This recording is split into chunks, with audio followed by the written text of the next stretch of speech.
इसमें हम डिस्कस करेंगे 7 मई से बनने वाले करंट अफेयर के सभी इंपॉर्टेंट क्वेश्चंस। कल की क्लास में हमने देखा था कि टाइम मैगजीन के द्वारा विश्व की सर्वश्रेष्ठ एडटेक कंपनीज की जो लिस्ट जारी की गई, इसमें भारत की एमिरेट्स कंपनी टॉप पर है। राजसी चिथिराई फेस्टिवल का आयोजन केरल में किया गया। आईआईटी गुवाहाटी के रिसर्चर्स ने recently innovative 3D printed dummy ballot unit की पेश की है। उत्तराखंड गवर्नमेंट ने रिसेंटली पतंजलि के 14 प्रोडक्ट्स के लाइसेंस को निलंबित किया है। अभी रिसेंटली अर्जेंटीना में 90 मिलियन वर्ष पुराना एक शाकाहार डायनासोर खोजा गया। यहाँ पर मेक्सिको लिखा हुआ, इसे मैं करेक्ट कर दूंगी। अमेरिका के बाद भारत ने किस देश के साथ स्ट्रिक्ट समझौते पर हस्ताक्षर किए हैं? आंसर यूरोपीय यूनियन है। हार्वर्ड कार्यक्रम शुरू करने वाला भारत का पहला विश्वविद्यालय चंडीगढ़ हो जाएगा। और पड़ोसी पाकिस्तान ने आधिकारिक तौर पर भारतीय योग पद्धति को अपनाया है। आयुष मंत्रालय में निदेशक बने सुबोध कुमार और फ्रेंच फुटबॉल लीग 1 का खिताब जीता है पेरिस सेंट जर्मन ने। तो चलिए शुरू करते हैं आज का हमारा पहला सवाल। सवाल है, हाल ही में भारत और किस देश के बीच नई दिल्ली में संयुक्त सुरक्षा अभ्यास का आयोजन किया गया? तो यह आयोजन रिसेंटली भारत का इजराइल के साथ किया गया है। ऑप्शन नंबर डी इसका राइट आंसर हो जाएगा। इजरायली हमास संघर्ष के कारण सुरक्षा चिंताओं के बीच भारत इजराइल के सुरक्षा बलों ने नई दिल्ली में एक संयुक्त सुरक्षा अभ्यास का आयोजन किया है। सुदृढ़ भारत इजराइल रणनीतिक साझेदारी का संकेत देने वाली ये जो ड्रिल है, ये आतंकवादी खतरों के खिलाफ तत्परता पर केंद्रित रही है। यदि आप लोगों को याद होगा तो ग्लोबल टेररिज्म इंडेक्स यानी कि आतंकवाद से प्रभावित देशों की जो लिस्ट जारी की गई थी कि ऐसा कौन सा देश है जो आतंकवाद से सबसे अधिक प्रभावित है, तो उस लिस्ट में तो अफगानिस्तान टॉप पर आया था। भारत को 13वें स्थान पर रखा गया था। इजरायली राजदूत जो है, इनका नाम हो जाएगा नाओर गिलोन। बात की जाए यदि इजराइल की कैपिटल यरूशलेम, करेंसी इजरायली न्यू सेकल, राष्ट्रपति यहाँ के Isaac Herzog, prime minister Benjamin Netanyahu हो जाएंगे। आप ये जरूर याद रखिए कि यहीं पर जो आप देख रहे हैं ये है मेडिटेरियन सी यानी कि भूमध्य सागर। मैं हिंदी में भी लिख देती हूँ, अक्सर एग्जाम का पार्ट बनता है ऐसी कौन सी कंट्री है जो भूमध्य सागर से सीमा साझा करती है। तो ये देखिए कि इजराइल तो बॉर्डर शेयर कर रहा है लेकिन जॉर्डन सीमा साझा नहीं कर रहा है। इजिप्ट जो आप देख पा रहे हैं, नील नदी ना जब ये विक्टोरिया लेक से बहती हुई आती है तो इसी इजिप्ट में एक बांध बनाती है जिसका नाम है आसवन बांध, और बाद में ये फिर इसी भूमध्य सागर यानी कि मेडिटेरियन सी में जाकर के समा जाती है। इजराइल पैलेस्टाइन विवाद के बीच में जो भारतीय यहाँ फंसे हुए थे, इन्हें निकालने के लिए एक ऑपरेशन भारत सरकार ने चलाया था। ये ऑपरेशन आप याद रख लें, जो कि एग्जाम का पार्ट बन भी चुका है, ऑपरेशन अजय। अच्छा, वैसे ही आप रिलेट कर सकते हैं, हैदी में अभी प्रजातंत्र खतरे में था और यहाँ के जो प्राइम मिनिस्टर थे इन्होंने पद से इस्तीफा दिया, बावजूद इसके जनता सड़क पर धरना प्रदर्शन कर रही थी। तो यहाँ पर जो भारतीय फंसे हुए थे इन्हें निकालने के लिए ऑपरेशन इंद्रावती की शुरुआत की गई थी। साइक्लोन अभ्यास भारत ने किसके साथ शुरू किया है? अभी तक 2 एक्सरसाइज हो चुकी है इसकी, लेकिन ये अभ्यास भारत का इजिप्ट के साथ है। और एक ऑपरेशन यदि आप रिलेट करेंगे तो यूक्रेन से भारतीयों को निकालने के लिए जो ऑपरेशन चलाया था, इस ऑपरेशन का नाम हो जाएगा ऑपरेशन गंगा। आगे चले, अगला सवाल है, आईआईटी मद्रास द्वारा ई प्लेन की इलेक्ट्रिक एयर टैक्सी कब तक लॉन्च किए जाने की उम्मीद है? तो ये अगले ही साल यानी कि 2025 तक लॉन्च हो सकती है। आईआईटी मद्रास में स्थापित ई प्लेन कंपनी का लक्ष्य जो है, ये शहरी भीड़भाड़ को कम करने पर फोकस करते हुए अगले साल यानी कि मार्च 2025 तक एक इलेक्ट्रिक एयर टैक्सी प्रोटोटाइप की शुरुआत करना है। इसके लिए इंटरग्लोब और आर्चर एविएशन की साझेदारी हुई है 2026 तक के लिए, ताकि इलेक्ट्रिक एयर टैक्सी सेवा शुरू की जा सके। प्रियंका चोपड़ा की एक मूवी आई थी, आप लोगों ने देखी होगी यदि, 2050 शायद यही था मूवी का नाम, जिसमें कि भविष्य की दुनिया कैसी होगी कि कारें हवा में उड़ती हुई दिखाई देंगी, अब हवा में भी कार चलाई जाएंगी, ऐसी कुछ मतलब एडवांस तरह की टेक्नोलॉजी उसमें दिखाई गई थी। ये मूवी का नाम था तो 2050, लेकिन आप देखेंगे अगले साल तक साइंस एंड टेक्नोलॉजी में क्या क्या कारनामे होने वाले हैं। भारत ही नहीं, दुनिया के कई देश इसमें आगे निकलने वाले हैं। अब टैक्सी हम सड़कों पर देखते थे, अब एयर टैक्सी की शुरुआत, ताकि भाई सड़कों पर ज्यादा भीड़ भाड़ ना देखने को मिले, ट्रैफिक का लोड ज्यादा ना हो, इसलिए एयर टैक्सी सर्विस की शुरुआत की जा रही है 2025 तक। ये इलेक्ट्रिक एयर टैक्सी होगी। आपको मालूम होना चाहिए दुनिया की पहली एयर टैक्सी की शुरुआत रिसेंटली दुबई में की गई थी। यहां पर यदि मैं बात करूं आईआईटी मद्रास की, तो ये जो आईआईटी मद्रास है, इसके द्वारा 155 का स्मार्ट गोला बारूद बनाए जाने के लेकर की मंजूरी मिली है। और इसके अलावा आप ये भी रिलेट कर सकते हैं, नीति आयोग के द्वारा जो national institute ranking framework release की जाती है, इसमें ये टॉप पर रही है। इसके अलावा 2047 का लक्ष्य आप रिलेट कर सकते हैं। भारत को सिकल सेल एनीमिया मुक्त बनाने का लक्ष्य है और इसके लिए प्राइम मिनिस्टर नरेंद्र मोदी ने शुरुआत भी कर दी है मध्य प्रदेश के शहडोल जिले से। 2040 तक का लक्ष्य इसरो का रखा गया है कि चंद्रमा में इंसानों को ले जाया जा सके। हालांकि चंद्रमा से सैंपल लाने का लक्ष्य 2028 रखा गया है। आप रिलेट करेंगे तो मलेरिया मुक्ति का लक्ष्य जो है भारत का, ये हो जाएगा 2030 तक का, जबकि टीबी मुक्ति का लक्ष्य जो भारत ने रखा है ये रखा है 2025 तक का। आगे चलें, सवाल नंबर तीसरा है 2024 में 46वीं अंटार्कटिक संधि सलाहकार बैठक की मेजबानी को जो करने जा रहा है ये अपना ही देश भारत करने जा रहा है। ऑप्शन नंबर बी इसका राइट आंसर हो जाएगा।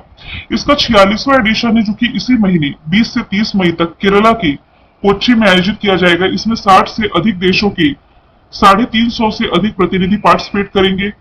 अंटार्कटिका संधि ये 1959 में वॉशिंगटन डीसी जो कि अमेरिका की कैपिटल है, इसमें 12 देशों द्वारा हस्ताक्षर किए गए थे और इसके 2 साल बाद यानी कि 1961 में लागू की गई थी। वर्तमान में यदि देखा जाए तो अभी 56 मेंबर कंट्री हैं जो कि अंटार्कटिका संधि पर समझौता किए हुए हैं। अंटार्कटिका यदि आप ग्लोबल में देखेंगे ना तो इधर यानी कि ये है आपका नॉर्थ अमेरिका, ये साउथ अमेरिका, ये यूरोप है, अफ्रीका है, यहाँ पर ऑस्ट्रेलेशिया वाला क्षेत्र है और ये आपका एशिया वाला क्षेत्र है ना। तो यहाँ नीचे जहाँ मानव बसाहट नहीं है, जहां पर केवल रिसर्च वगैरह का काम होता है, इंसानी बस्ती तो है नहीं, कोई इंसान रहता नहीं, तो यहाँ यदि नीचे तरफ देखेंगे तो उसी की मैं बात कर रही हूँ कि अंटार्कटिका संधि ने इस अंटार्कटिका महाद्वीप को एक गैर सैन्य क्षेत्र घोषित किया। इसे शांतिपूर्ण उद्देश्य से केवल रिसर्च वगैरह के लिए यानी कि वैज्ञानिक सहयोग और पर्यावरण संरक्षण के लिए समर्पित शांति क्षेत्र घोषित किया गया था। अब भारत तो इसे होस्ट कर रहा है, लेकिन इसके अलावा ऑप्शन से आप रिलेट करें तो इस साल का ब्रिक्स समिट जो है 2024 का रशिया होस्ट करने जा रहा है, ब्राजील इस साल का G20 समिट होस्ट करने जा रहा है और इटली इस साल का G7 समिट होस्ट करने जा रहा है। भारत G7 का मेंबर नहीं है, G20 और ब्रिक्स का हो जाएगा। आगे चले, अगला सवाल है, हाल ही में आयोजित गल्फ यूथ गेम्स 2024 में पदक तालिका में कौन शीर्ष पर रहा है? अब आप पढ़ते थे खेलो इंडिया यूथ गेम्स, अब ये गल्फ यूथ गेम्स क्या आ गया? गल्फ मतलब कि खाड़ी देशों के बीच में ये गेम जो आयोजित किया गया था, इसमें पदक तालिका में यूएई टॉप पर रहा है। पहला ही संस्करण था जिसमें कि 24 तरह के खेल खेले गए और कुल 792 पदक प्रदान किए गए। इसमें से कि पदक तालिका में यूएई ने 296 मेडल जीते हैं, 96 गोल्ड है, इसमें 103 सिल्वर है और 97 ब्रॉन्ज है। दूसरे स्थान पर सऊदी अरब 149 मेडल्स के साथ, तीसरे स्थान पर कुवैत 126 मेडल्स के साथ रहा है। बात की जाए यूएई की कैपिटल अबू धाबी, करेंसी दिरहम, प्रधानमंत्री राशिद बिन अल मखतूम है, राष्ट्रपति मोहम्मद बिन जयाद अल निहान, प्राइम मिनिस्टर अल मखतूम है और राष्ट्रपति मोहम्मद बिन जयाद अल निहान है। वर्ल्ड गवर्नमेंट समिट दुबई में आयोजित की गई पहली एयर टैक्सी, जैसे मैंने बताया दुबई में, भारत मार्ट की आधारशिला भी दुबई में और यूएई में ही जो इसकी कैपिटल अबू धाबी, यहाँ पर हिंदू मंदिर का उद्घाटन किया गया।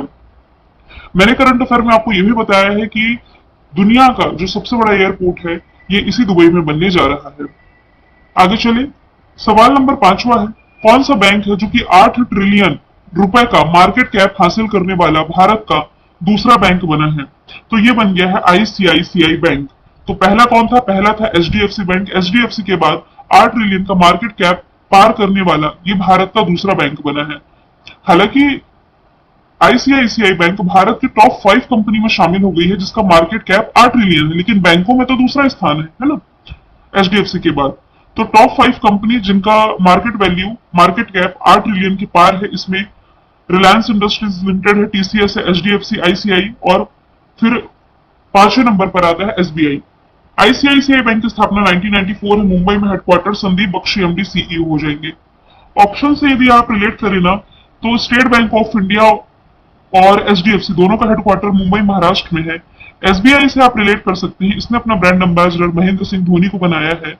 एचडीएफसी से आप रिलेट कर सकते हैं, लक्षद्वीप में ब्रांच ओपन करने वाला पहला प्राइवेट बैंक जो बना है एचडीएफसी बैंक बना है। पंजाब नेशनल बैंक के जो एमडी सीईओ है ये कुछ समय पहले ही अतुल कुमार गोयल बनाए गए हैं। सवाल नंबर 6वां है, इंपॉर्टेंट मार्क करेंगे, हाल ही में जारी वर्ल्ड प्रेस फ्रीडम इंडेक्स में भारत किस स्थान पर रहा? 2 दिनों से मैं देख ही रही थी कि इसकी रैंकिंग अपडेट हो जाए, फाइनली अपडेट हो चुकी है। अभी तक मैं आपको बता रही थी कि 2023 में प्रेस फ्रीडम इंडेक्स में इंडिया 161 में है। अब 2024 की जो रैंकिंग अपडेट हुई है, भारत 2 स्थान में सुधार के साथ है, 159 प्लेस पर है। 180 देशों के बीच में कुछ खास सुधार हुआ नहीं है।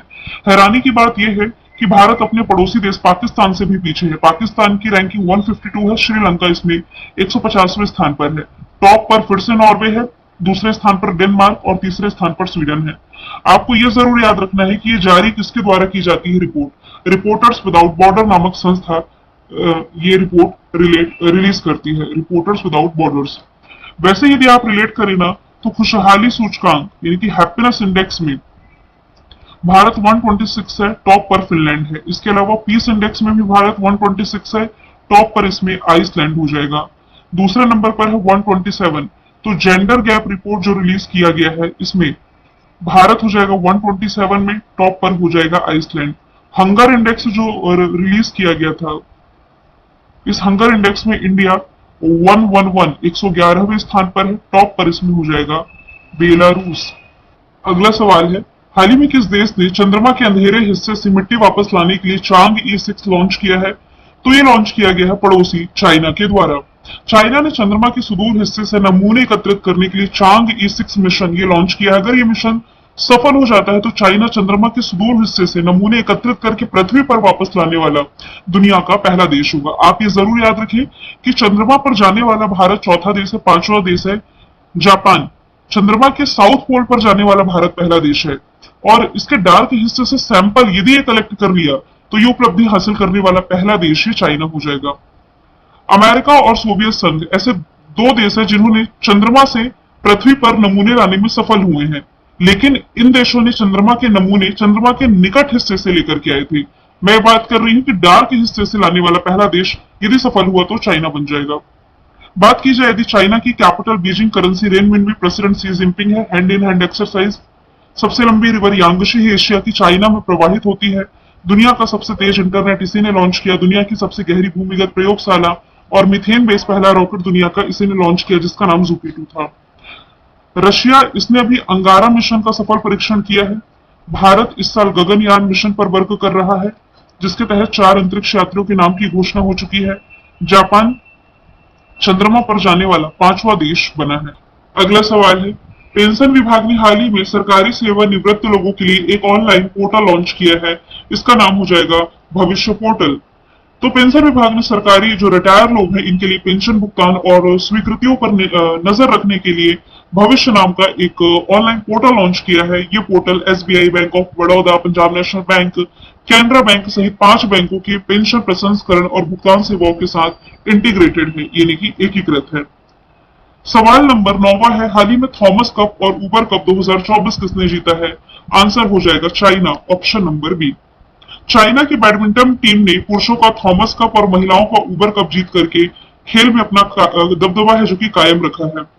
BWF यानी कि badminton world federation Thomas Cup और ऊबर कप का फाइनल अभी 5 मई को चाइनी शहर चेंदगू में खेला गया है। ये हर 2 साल में आयोजित किया जाता है। इसका आयोजन बैडमिंटन वर्ल्ड फेडरेशन के द्वारा किया जाता है। थॉमस कप और ऊबर कप दोनों में 3 एकल और 2 युगल मैच खेले जाते हैं। हालांकि यदि कोई टीम पहले के 2 एकल यानी कि सिंगल और पहला युगल यानी कि डबल मैच जीत जाती है, सिंगल का मतलब देखिए जब सिंगल सिंगल लोग खेलें, युगल का मतलब जब एक टीम से 2 लोग पार्टिसिपेट करें तो युगल मैच होता है। तो फिर कोई भी अन्य मैच इसमें नहीं खेला जाता है। थॉमस कप ऊबर कप 2024 का संस्करण अप्रैल मई के महीने में चाइना के चेंगडू में आयोजित किया गया। इसे मैं आसान भाषा में समझा देती हूँ। देखिए, मैं बात करूं यदि बैडमिंटन की, तो बैडमिंटन से रिलेटेड 2 कप हैं। यदि मैं बात करूं मेल की यानी कि पुरुषों की, तो थॉमस आप रिलेट कर सकते हैं। इसकी एक ट्रिक मैंने बताई थी कि भाई थानोस जो था एवेंजर मूवी में, यदि आप लोगों ने देखा होगा थानोस का कैरेक्टर, तो वो मेल था। थानोस से आप रिलेट कर सकते हैं थॉमस कप, तो थानोस मेल था, मेलों का बैडमिंटन कहलाता है थॉमस कप। जबकि महिलाओं के बड़े नखरे होते हैं कि वो बैडमिंटन खेलने जाएंगी तो पैदल नहीं जाएंगी, इन्हें कैब करके आप दो। कैब में इन्हें क्या चाहिए? टैक्सी। कौन सी टैक्सी? Uber taxi. तो थॉमस का आप रिलेट करेंगे तो पुरुषों के बैडमिंटन से, ऊबर का आप रिलेट करेंगे तो महिलाओं के बैडमिंटन से। अब आप एक और कप में कंफ्यूज हो सकते हैं, इसलिए मैं यहां पर बता देती हूँ एक चार्ट बना करके। जो टेनिस होता है ना, टेनिस में देखिए एक मेल का टेनिस होता है, यानी कि एक पुरुषों का टेनिस होता है और एक महिलाओं का टेनिस होता है। तो जो पुरुषों का टेनिस होता है इसे कहा जाता है डेविस कप। इसे याद रखने की क्या ट्रिक है? डेविस आप रिलेट करें डेविड से, किसी पुरुष का नाम ही आपने डेविड पढ़ा होगा, किसी महिला का नाम तो डेविड नहीं पढ़ा, तो डेविड से डेविस कप। वैसे ही फीमेल से भी आप रिलेट करेंगे तो आप बिल्ली मौसा कभी नहीं बोलते, आप बिल्ली मौसी ही बोलते हैं। तो बिली जीन किंग कप, ये आपको रिलेट करना है किससे? महिलाओं के टेनिस से। पुरुषों का टेनिस कहलाता है डेविस कप, महिलाओं का टेनिस कहलाता है Billie Jean King cup. Same वैसे ही पुरुषों का बैडमिंटन कहलाता है थॉमस कप, महिलाओं का बैडमिंटन कहलाता है ऊबर कप। तो यहां तो बात की गई थॉमस कप और ऊबर कप दोनों की, यानी कि बैडमिंटन से रिलेटेड जो दोनों ही कप है। इस बार जो विजेता रहा है ये रहा है चाइना। पिछले साल इसी का विजेता भारत था, थॉमस कप पहली बार जीता था। अब बात की जाए यदि डेविस कप की, तो याद रखें ये 47 साल बाद किसने अपने नाम किया है? 2023 में ये अपने नाम कर लिया है इटली ने। तो आंसर इसका हो जाएगा इटली। और बिली जीन किंग कप की यदि मैं बात करूं तो ये जीता है कनाडा ने। ठीक है, फिलहाल इतना, बाकी डेटा अपडेट होगा तो मैं आपको बता दूंगी। 10वां सवाल मैंने रिविजन से रखा है। सुप्रीम कोर्ट ने महिला कर्मचारियों के लिए कितने वर्ष की चाइल्ड केयर की छुट्टी अनिवार्य करी है? तो ये 2 साल की है। मतलब कि महिला कर्मचारियों को अभी बच्चों की डिलीवरी के लिए जो 180 दिन यानी कि 6 महीने का जो मातृत्व अवकाश मिलता था, इसके अलावा 2 वर्ष का बच्चा पैदा होने के बाद उसकी देखभाल के लिए यानी कि चाइल्ड केयर की छुट्टी भी संवैधानिक अधिकार बताया है सुप्रीम कोर्ट ने। ये फैसला हिमाचल प्रदेश के सहायक प्रोफेसर शालिनी धर्माणी की याचिका पर आया है। सुप्रीम कोर्ट ऑफ इंडिया की स्थापना 1950 में की गई। वर्तमान में इसके 50वें मुख्य न्यायाधीश है धनंजय यशवंत चंद्रचूड़। स्टैटिक जीके में हम देखेंगे भारत के विरासत स्थल। आगरा का किला है उत्तर प्रदेश में, जयपुर सिटी राजस्थान में, अजंता की गुफाएं महाराष्ट्र, सांची की बौद्ध स्तूप मध्य प्रदेश, चंपानेर पावागढ़ पुरातत्व उद्यान गुजरात में, छत्रपति शिवाजी टर्मिनल महाराष्ट्र, मुंबई में, कुतुब मीनार दिल्ली, भीमबेटका मध्य प्रदेश, कोणार्क सूर्य मंदिर उड़ीसा और सुंदरबन राष्ट्रीय अभ्यारण्य पश्चिम बंगाल। मैंने कल आपसे पूछा था जीएसटी कलेक्शन में योगदान देने वाला जो राज्य, ये है महाराष्ट्र, जिसने सबसे ज्यादा जीएसटी कलेक्शन में कंट्रीब्यूट किया है। आज का सवाल है चर्चे में रही नील